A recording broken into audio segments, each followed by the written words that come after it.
If there's one thing I've learned about human nature, it's that people don't fall in love with what's good for them. They fall in love with what makes them feel alive. You can treat someone perfectly, give them everything they ask for, but if you don't stir something inside them, something raw, something irrational, they'll forget you as quickly as they met you. That's the brutal truth most men never face. They think loyalty is earned by consistency, that devotion comes from being the safest bet in the room. But obsession doesn't grow in safety. Obsession is born in tension. It's born in the space between craving and uncertainty, in the spark of danger where comfort doesn't fully exist. By the end of this video, you'll know exactly how to make that spark burn so hot it consumes someone's mind until you're the only thought they can't escape. You need to understand that the human brain doesn't remember balance, it remembers spikes. If every day is the same, every conversation is polite, every gesture is predictable, the brain files it under forgettable. That's why a woman can date the nice guy for 6 months and leave without shedding a tear, but still think about the guy who played her 5 years ago.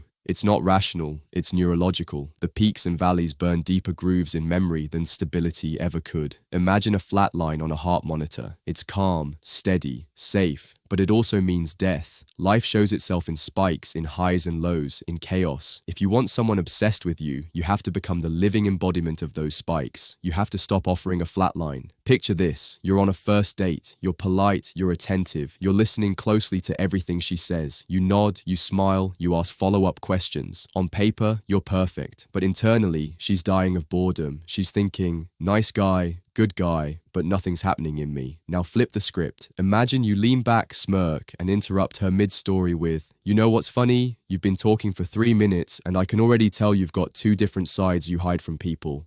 She laughs, she's shocked, she's curious. Suddenly, you've broken the pattern. Her heart rate changes.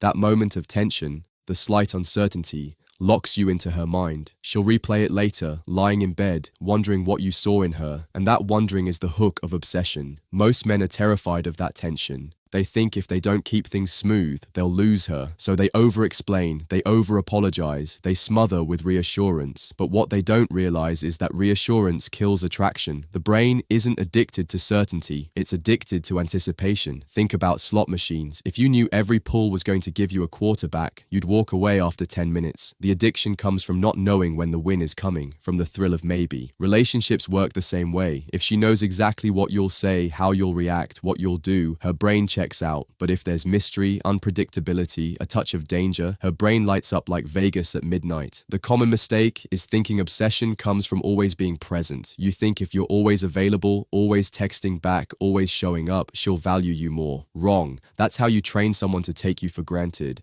When you remove your presence strategically, when you vanish just long enough to create an ache, that's when her mind starts working overtime. Where is he? Who's he with? Why hasn't he replied? That gap in attention forces her to fill in the blanks, and her imagination will always paint a more powerful picture than your actual presence ever could. Absence, used correctly, isn't neglect. It's gasoline on the fire of obsession. Here's the challenge. You have to get comfortable being the storm. Most men want to be the calm sea because they think women want peace. But peace is not what hooks someone's soul. Peace is what they settle for when their heart has already been broken by someone unforgettable. You want to be unforgettable? Learn to live in contradiction. Be warm and cold. Be present and distant. Be gentle and sharp. Let her feel both safe in your strength and unsettled by your unpredictability. That paradox is where obsession lives. She won't admit it out loud. She'll say she wants the nice guy, but her body betrays her when the dangerous man walks in. And the truth is, you can be both if you know how to dance the line. I still remember watching a couple in a cafe. The guy was textbook perfect boyfriend. He carried her bag, he ordered her coffee, he leaned in to hear every word. She barely looked at him. Then a stranger walked by, confident stride, didn't even glance at her. She followed him with her eyes. In that moment, I realized something. Attention isn't earned by giving more of yourself. It's earned by being harder to reach. People chase what feels just out of grasp. That's why kids fight over the one toy no one else can touch. Scarcity drives obsession. If you make your time, your energy, your attention scarce, not in a childish game, but in a disciplined way, you become the prize. And prizes are chased, not given. Now let's get even darker. Obsession doesn't only come from joy, it comes from pain. The strongest addictions are built on cycles of pleasure and withdrawal. When you give someone moments of intensity, laughter, intimacy, thrill, and then pull away, their brain goes into withdrawal. That withdrawal is agony, but it's also the hook, because the only person who can relieve it is you. The more times you run that cycle, the deeper the hook goes. It's dangerous, it's manipulative if abused, but it's the raw psychology of why some people never escape certain relationships. It's why a woman can leave a man who treats her like trash, yet keep crawling back. It's not weakness, it's conditioning. You can condition someone to need you like oxygen, not by giving them everything, but by giving and taking away in a rhythm that keeps them hungry.